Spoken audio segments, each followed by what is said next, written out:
Il est 8h33 sur RMC et BFM TV. Bonjour Philippe Martinez. Bonjour. Merci d'être dans ce studio ce matin. Vous êtes le secrétaire général de la CGT. La bataille de la rue qui commence aujourd'hui. Ça commence en fait avec vos mots. Est-ce que vous serez mobilisés? C'est un test pour le gouvernement, mais c'est un test aussi pour les syndicats. Alors, mobiliser, sans doute, vous allez nous dire de quelle ampleur dans un instant, mais gagner peu de chance, parce que j'ai regardé l'historique des dernières mobilisations. Je suis remontée même un peu, parce que je suis remontée jusqu'à la réforme Fillon 2003. 1 à 2 millions de manifestants dans la rue, mais échec, la loi est adoptée. 2010, réforme Woerth, 3 millions de manifestants dans la rue, échec, la loi est adoptée. 2014, réforme Touraine, petite mobilisation dans les rues, mais échec tout de même, la loi est adoptée. 2016, grosse mobilisation contre la loi El Khomri, échec, elle est adoptée. 2017, contre les ordonnances Macron, échec. 2018, combat contre le projet de réforme de la SNCF. Grand mouvement social qui dure près de 3 mois, mais échec, la loi est adoptée. Donc en fait, vous savez déjà que de toute façon, à la fin, vous perdez. Alors vous avez oublié, vous n'êtes pas remonté assez loin, 1995. Ah bah ça, c'est votre baroud d'honneur. Ça, c'est 95. Mais depuis, rien. Et vous avez oublié 2019-2020, il y a un projet de loi qui n'est pas passé. Oui, mais ça n'a rien à voir. Vous pouvez dire, c'est quand même le Covid qui vous a aidé. Ça, c'est votre point de vue. Enfin, les millions de grévistes et de manifestants, c'était pas mal non plus. Évidemment, il y a eu l'événement sanitaire, mais s'il n'y avait pas eu ces mobilisations, cette loi serait passée avant la crise sanitaire. Donc, vous voyez, ne soyez pas sélective dans vos recherches historiques. Visiblement, vous êtes très sélectif aussi, parce que vous gardez 80... Non, vous pourriez même garder mai 68 pendant que vous y êtes. C'est-à-dire que... C'était pas les retraites à l'époque. Non. Mais j'essaie d'être objectif comme vous voyez.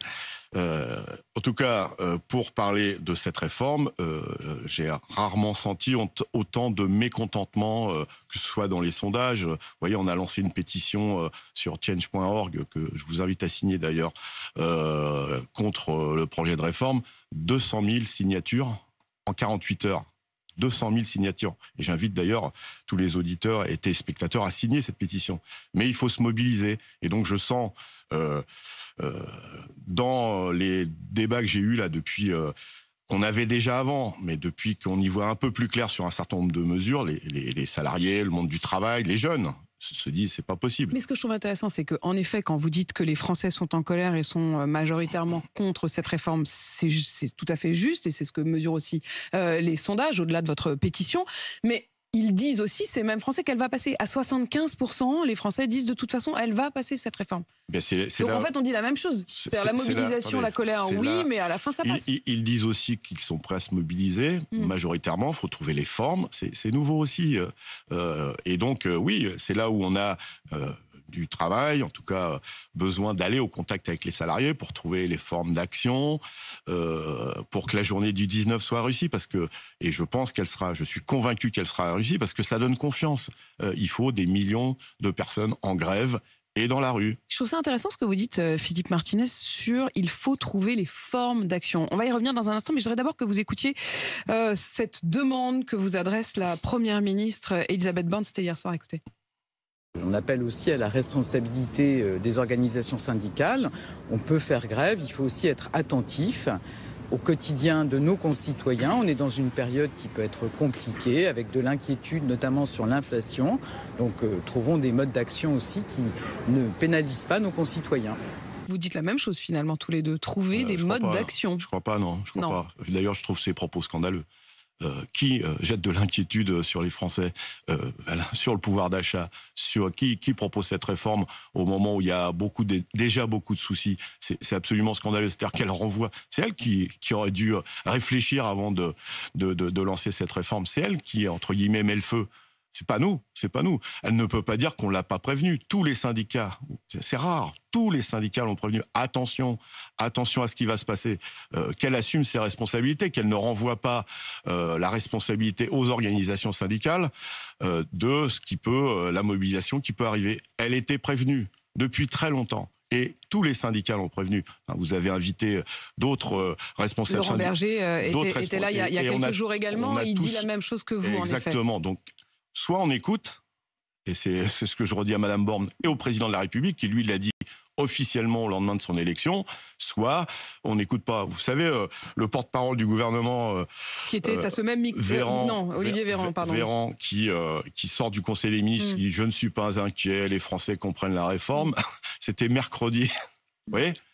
Et Elisabeth Borne hier qui montre quand même à travers cet appel son inquiétude. Mais sur le fond, quand elle dit il y a d'autres moyens de manifester votre opposition que la grève ou que le blocage du pays, est-ce que là-dessus vous êtes d'accord?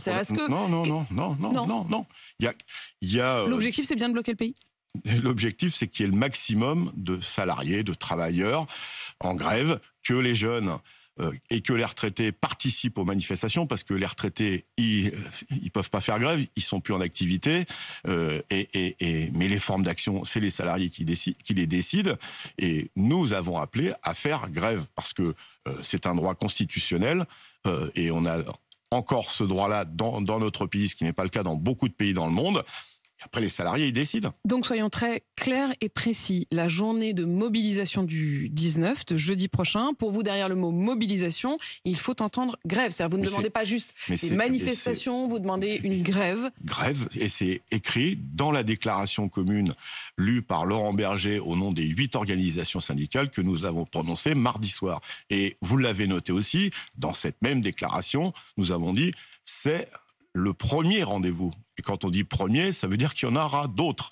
Mais il y a déjà, et vous l'avez souligné, je vous ai écouté attentivement tout à l'heure, vous avez souligné que déjà dans les entreprises, et pas que dans celles qu'on cite traditionnellement, il y a des réflexions. Il y a des rendez-vous sur le 26 janvier, sur le 6 février. Et d'autres, il y a déjà des réflexions sur des grèves reconductibles. Et pas que chez Total ou à la SNCF ou à la RATP, qui sont les entreprises qu'on cite régulièrement. Des grèves, alors il faut bien préciser les choses. Il y a des grèves reconductibles, il y a les grèves perlées. Les grèves perlées, c'est une journée de temps en temps. Reconductible, c'est sur plusieurs jours. C'est ça. Vous seriez plutôt pour un scénario de grève reconductible? Je suis pour que les salariés se mettent en grève. Après, c'est eux qui décident des formes, et vous comprenez que selon la situation et le statut, je pense aux intérimaires, aux précaires, eux, c'est leur emploi qui est menacé. Mais je connais déjà des intérimaires qui m'ont dit faire grève, c'est compliqué, mais je peux venir à une manifestation sur des heures de repos, etc. Donc, quand vous dites, Philippe Martinez, je reprends vos mots, il faut trouver les formes d'action, en fait, c'est la grève. Il n'y a pas 1000 formes d'action. Vous n'avez pas l'air d'être très inventif sur le scénario quand même. Je vous dis que partout où c'est décidé par les salariés, et nous souhaitons que ça se passe comme ça, il faut faire grève. Mais je vous dis aussi que nous sommes bien conscients, parce que nous sommes immergés dans le monde du travail, que pour bon nombre de salariés, selon leur statut, écoutez-moi bien, c'est leur emploi qui est menacé. Parce qu'il faut aussi le dire, le droit de grève est un droit constitutionnel, mais il y a encore dans ce pays des gens qui ne peuvent pas faire grève parce que sinon ils sont virés. Et c'est absolument scandaleux. C'est interdit, ça? Oui, c'est interdit, mais ça existe. Mais ça existe. Ça existe. De manière quoi? Pernicieuse? Ça existe. Par exemple, 4 salariés de Sanofi sont menacés de licenciement. Je crois même qu'il y en a un qui est licencié parce qu'ils ont fait grève. Vous le savez, au mois de novembre sur leur salaire. Il y a eu des grèves chez Sanofi au mois de novembre. Il y a une répression syndicale et une répression vis-à-vis de ceux qui agissent qui est absolument scandaleuse. J'ai une jeune aide-soignante qui travaille dans un EHPAD privé, qui a été licenciée suite à la grève, et j'allais dire la cerise sur le gâteau, c'est pas le bon terme, elle a 3 mises en examen de la part de son ancien employeur. Ouais, c'est ça la réalité. Sur cette journée du 19, est-ce que tous les secteurs seront mobilisés? Est-ce que vous pouvez nous dire aujourd'hui s'il y a des secteurs qui envisagent de basculer, dont vous espérez les faire bouger? Il y a des discussions dans tout les transports, dans toutes les entreprises.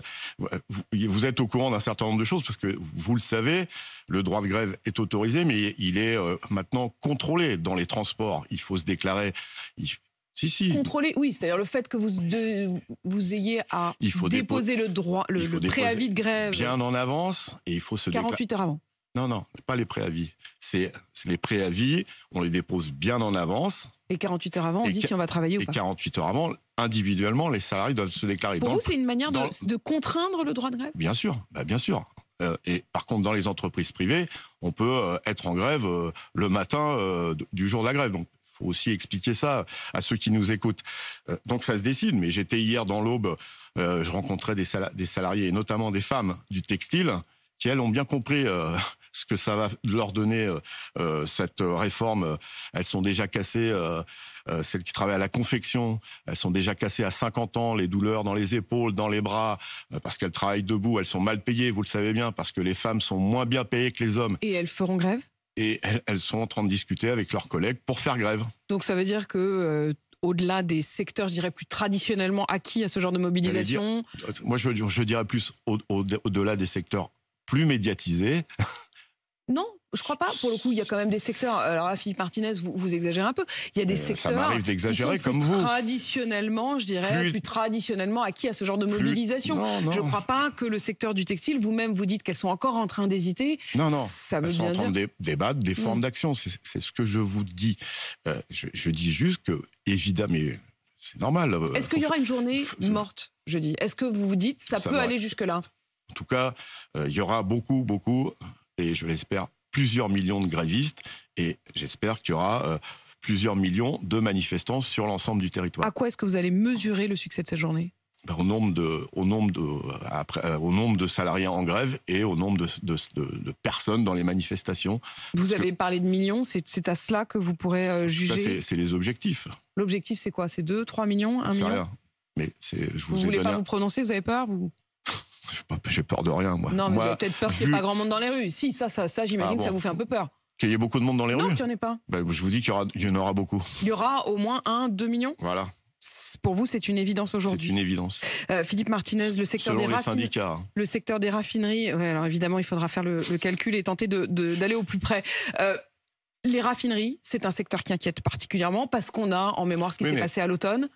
Enfin, je ne sais pas qui ça inquiète. Ce qui inquiète, parce que c'est ça le fond. Ce qui inquiète, c'est cette réforme. Ça inquiète ceux qui font un plein et qui ont besoin de... Non. Ceux qui n'ont pas forcément souhaité faire grève et qui ne vont pas pouvoir aller bosser. Ceux qui inquiètent, c'est la réforme. De travailler plus longtemps, que les carrières longues vont être obligées de cotiser plus longtemps, que, y compris ceux qui pouvaient partir avant pour la pénibilité, vont comme partir avant, mais avec un âge légal reporté. C'est ça qui inquiète. C'est que on ne règle pas l'emploi des seniors. C'est qu'on n'a pas, on va pas régler en ne réglant pas l'écart de salaire entre les femmes et les hommes, on ne réglera pas l'écart de pension entre les femmes et les hommes. C'est ça qui inquiète. C'est ça qui inquiète. Et c'est ça qui fait que la mobilisation va être importante. Vous ne m'avez pas répondu sur les raffineries? Non, je vous ai répondu sur ce qui inquiète. Vous m'avez répondu sur la réforme elle-même, très bien, mais c'est ça sur le les sujet. raffineries, Ça Philippe Martinez, ce matin, on a vu dans un certain nombre de pompes certains automobilistes qui vont spontanément faire le plein et qui disent déjà redouter ce qui peut se passer. Est-ce qu'ils ont raison de le redouter? Il y a des journées de grève d'annoncer dans les raffineries, c'est une bonne chose. Voilà, qui pourrait avoir un impact sur le fait qu'il y ait de l'essence ou non à la pompe. On verra. Mais ça vous plairait, ça, qu'il y ait cet impact? Enfin, ça ferait partie des mobiles. Vous avez le droit de me poser les questions que vous voulez, mais je pense que c'est pas le sujet. Je pense que c'est pas le sujet. Ce qui inquiète, si il n'y avait pas cette réforme, on parlerait pas des pompes, on parlerait pas des transports et on parlerait pas de manifestations. C'est ça le sujet. Qu'est-ce qui pourrait vous faire renoncer? À quoi? À manifester, à bloquer le pays. Que cette réforme, elle soit purement et simplement abandonnée sur... Abandonnée, il n'y a rien, vous n'en gardez rien. C'est le principe fondamental de cette réforme, c'est que tout le monde va travailler plus longtemps. Ça n'est pas possible. Et vous savez très bien, parce que j'ai eu l'occasion de m'exprimer, y compris sur cette chaîne, à plusieurs reprises, on l'a dit à la Première ministre, qu'il n'y a pas urgence sur le financement. Par contre, il y a des solutions pour améliorer les systèmes de pension, que ce soit sur l'emploi des seniors, que ce soit sur la pénibilité, que ce soit sur le taux d'emploi, l'égalité.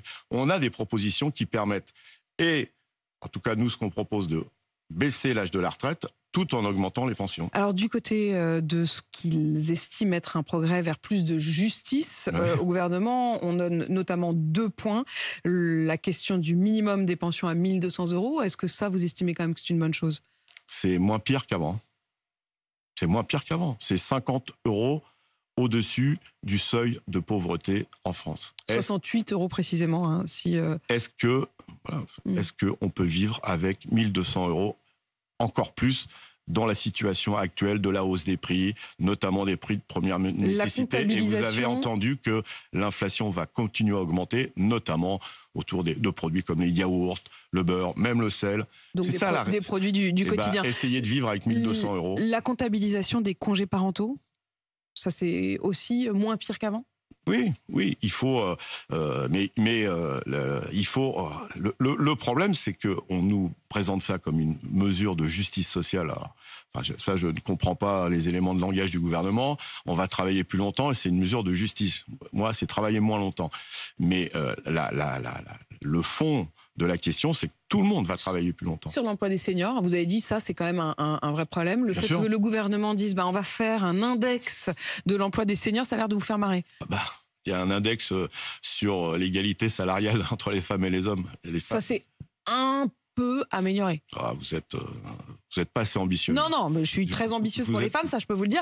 Mais honnêtement, il y a toujours plus de 20%. Donc l'index sur les seniors, pour vous, ça ne sert à rien. On a proposé des solutions. Vous dites qu'il y aura des sanctions pour les entreprises qui n'emploient pas suffisamment de seniors. Il n'y a pas de sanctions, vous avez mal compris. D'accord. Ils ont peut-être voulu qu'on comprenne mal, c'est ça ? C'est peut-être ça. Moi, ce que j'ai compris, et je l'ai entendu plusieurs fois, c'est éventuellement, on dénoncera, on mettra sur la place publique, et qu'est-ce que ça changera ? Nous, on a proposé des solutions. Contrôler les aides que vous donnez, notamment aux grandes entreprises, parce que c'est là qu'on vire les gens avant l'âge légal. Contrôler les aides pour savoir si elles servent à investir, parce qu'il y a besoin d'investir dans l'industrie, investir dans les embauches, ou si elles servent à licencier. S'il faut augmenter les cotisations patronales, ça vous dites oui ? Bien sûr. Ça, c'est pour vous une des solutions. Mais à moyen terme, si les salaires étaient d'un plus haut niveau, vous savez qu'on propose le SMIC à 2 000 €, on peut y compris augmenter les cotisations sociales des salariés. Ça serait de l'ordre pour équilibrer de 44 € par an. C'est pas, Ça, vous dites, mais s'ils sont mieux payés, les salariés peuvent aussi mieux contribuer. Si le SMIC est à 2 000 €, oui. Si le SMIC, mais d'abord les cotisations employeurs. Vous savez qu'il y a des exonérations de cotisations sociales employeurs jusqu'à 1,6 fois le SMIC. Philippe Martinez, quand on regarde les notes des renseignements généraux à quelques jours donc de cette mobilisation, ils disent redouter des mobilisations protéiformes qui vous échapperaient, y compris à vous, les syndicats, du type Gilets jaunes. Est-ce que vous voyez aussi des choses comme ça ? Je connais pas les informations des renseignements généraux. Non, mais cette note, vous savez bien, elle est dans les journaux. Alors moi, je vous le dis, ils disent, voilà, je vous en informe, ils disent redouter une mobilisation de grande ampleur. Alors ça, j'imagine que vous êtes d'accord sur le constat, mais pas sur le mot redouter. En revanche, sur la question d'une mobilisation protéiforme, ça peut vous inquiéter aussi, parce que ça veut dire un mouvement qui vous échapperait. C'est pas un mouvement. C'est pas un mouvement. Il faut du monde, quel que soit. On sait bien qu'il y a des syndiqués, pas syndiqués. Évidemment, s'il y avait que les syndiqués, on serait pas nombreux. Qu'est-ce que vous voulez que je vous dise ? Donc il faut qu'il y ait plus de monde que uniquement les syndiqués. Et donc oui, tout le monde est concerné, tout le monde, je pense que, et c'est pour ça qu'on l'a fait, c'est bien que ce soit les organisations syndicales qui proposent ces journées d'action, en tout cas la première jeudi prochain, mais on ne va pas trier à part, vous le savez, les élus du Rassemblement national, parce qu'ils n'ont rien à faire dans nos manifestations. Comment vous allez faire pour les trier, comme vous dites ?